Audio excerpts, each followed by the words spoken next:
to consider giving the judiciary massive support. Riwruog jochiw thieth e kaonti ma Nyamira olando bago ng'anyo bang' ndalo 14 ka sirikal ok ochopo dwachgi mar choro gi lemo mag tich kaachiel kod medo gi osara. Ka giwuoyo gi jofwambo e boma ma Nyamira, jatend riwruogno ne oyango ni moko kuom jokanyo mag riwruogno ne ok ochor e lemo mar tich ka jomoko be ne ok ochor kata ne ok omedo osara. Omedo ni giyudo sach gi moleo mamiyo ituono gi pesa mag ola e bengi. Riwruogno chiwo jumbe ariyo mondo sirikal ochop dwachgi, to ka ok kamano to gibiro bago ng'anyo kochakore tarik 6 dwe mar 5 mano mar dwe mar 10. What we want the county government to do is to implement all the promotions which were given to our members. Yeah?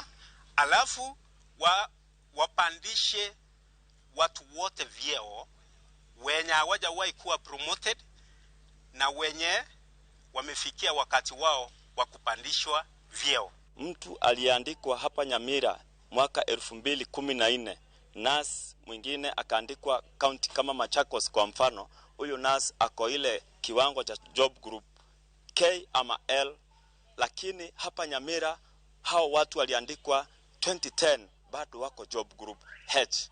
So the governor must come up with a clear information. Atuambie